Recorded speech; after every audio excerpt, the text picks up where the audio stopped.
Hey guys, and welcome back to my channel. In today's video, I'm going to talk about how we transitioned our baby from sleeping in the bassinet in our room, transitioning to his big boy crib in the nursery. So from day one, our baby slept in our room in the bassinet. If you've watched my other videos, you'll know that we used the Halo Bassinet, and I absolutely loved it because of all the features that it had.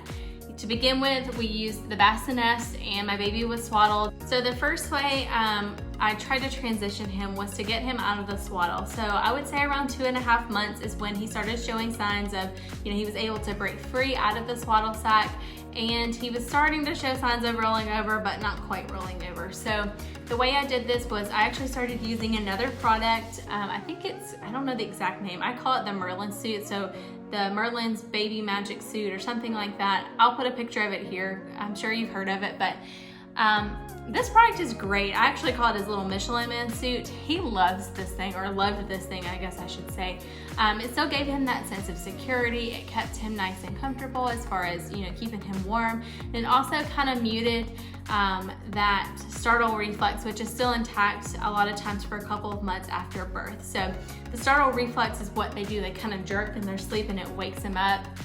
Which can be really frustrating for both baby and mom. So the Merlin suit really helped with that. So when my baby came out, when he was born, he was 21.5 inches long. So he was a big baby to begin with. So he slept in his bassinet for, again, 2.5, almost 3 months until he outgrew it. So once he did that, we actually transitioned him into the pack and play, and we just put it in our room in the same place that the bassinet was in. So he would sleep in the pack and play in his Merlin suit, and again, he did this for several weeks, and he absolutely loved it. He slept great.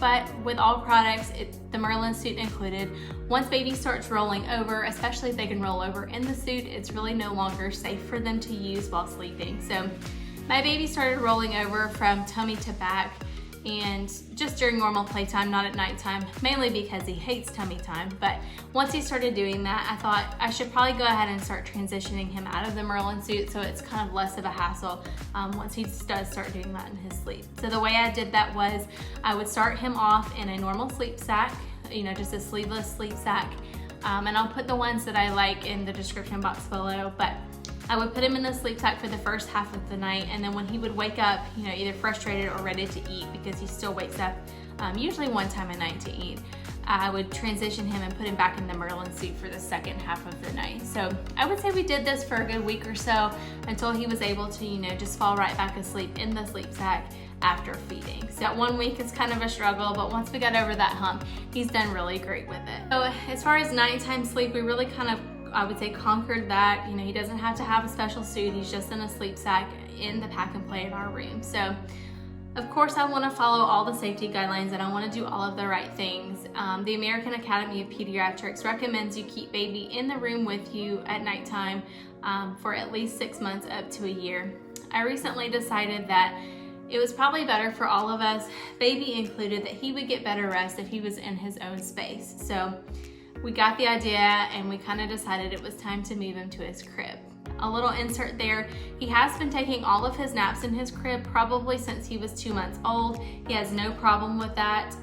Ways I did to help that were I made it really dark. So I actually bought some of those really cheap paper blackout curtains from Lowe's. I want to say they were like $7 each, and you put him behind the blinds. So in his nursery, he has the paper blackouts, our normal blinds. He actually has a blackout curtain on top of that. So his room is really dark in the daytime. So this really helped him get really good daytime sleep. So sleeping in his crib during the day has really never been an issue since we started doing that. He does great with it.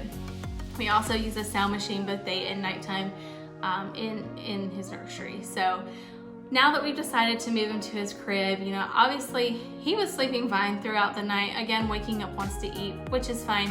But moving him to his crib was more hard for me, knowing he wasn't going to be right there beside me. But I have to do what's best for him and for us. So the first night was tough for me, not for him. I don't think he even noticed.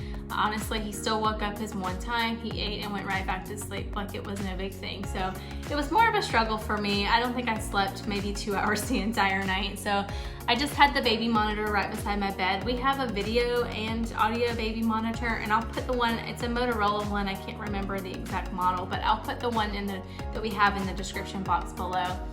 if you're looking for a monitor. Little insert there. It's a great monitor. I love it. The battery life is really good. It gives a great picture quality, and overall, you know, it meets all of my needs and then some. So a great little monitor. But I just sleep with that right beside my bed so that I can hear him, and then if I need to look, I can just click on the screen to make, you know, bring the screen up so I can see him if I need to see what he's doing. So night 1 was a struggle, night 2 was better, and since then, you know, it's just been normal. It's our new normal, and again, like I said, he didn't even notice. He did fine with it. It was more of a struggle for me, and just, you know, knowing that's one more thing that he's growing out of and needing to sleep in my room. So hope you guys enjoyed this video. I think we did a pretty quick job of getting our baby sleeping, from sleeping in the bassinet beside us all the way up to sleeping in his big boy crib in his nursery. If you like this video, don't forget to give it a thumbs up, hit that subscribe button, and let me know in the comment section down below if there's other mommy topics you want to hear about, or even topics about the NICU. I would love to do some more videos about both. I hope you guys have a great day.